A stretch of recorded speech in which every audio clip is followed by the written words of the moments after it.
This $200 build is easily one of the best looking budget gaming PCs that we've ever done on this channel, but it was also one of the worst performing builds until we made an adjustment. Today I'm gonna walk you through how to find, build, and customize an ultra budget gaming PC like this, which honestly I think is the future of my budget build guide videos. We're also gonna talk about how I completely overestimated the performance that we were gonna get from this, again, until after we made that adjustment, and we're gonna talk about all of that after a quick word from today's sponsor. Today's video is sponsored by GVG Mall, and you probably already know that I've been using them for so long to activate Windows on a ton of my own builds. They're actually running a huge sale right now, which boosts my normal 18% discount up to 25% off if you use code ZTT18, and I'll have that linked at the top of the description. They not only have Windows keys, but also a ton of other stuff such as Office, and even game keys for platforms like Steam, Origin, and Uplay, and they even have console stuff too, like PSN prepaid cards as well. Activating Windows is super simple and only takes like 3 minutes total, so activate Windows today and remove that nasty watermark, and don't forget to use ZTT18 for 25% off. Alright, so let's talk about these aesthetics first, because honestly, I've been wanting to show you all this for days now, and I can't wait any longer. The purpose of this video was actually my wife's idea to combine her custom Cricut vinyl cutting skills with my budget PC transformation skills,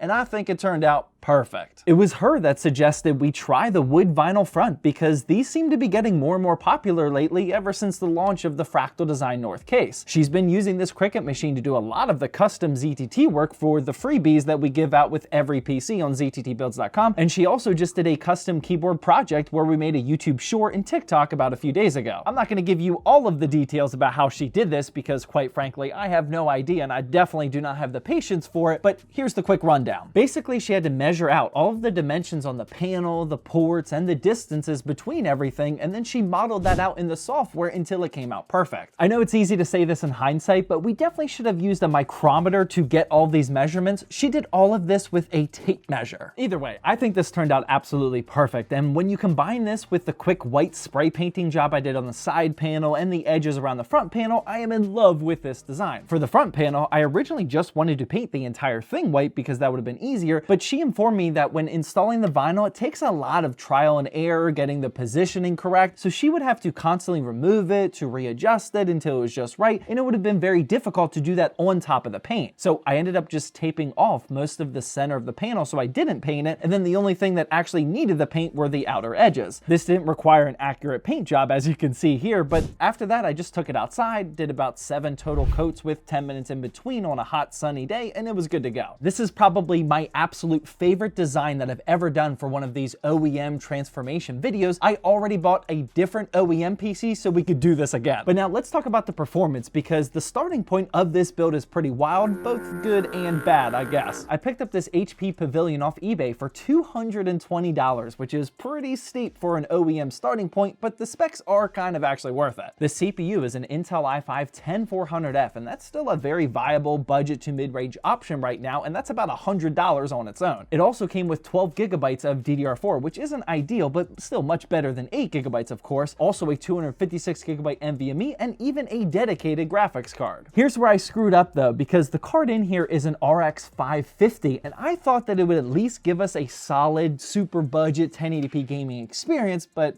I was wrong. Like, really wrong. I'll save the benchmarks for later on in the video, but yeah, you can tell here that I wouldn't exactly call this a playable gameplay experience. Hell no.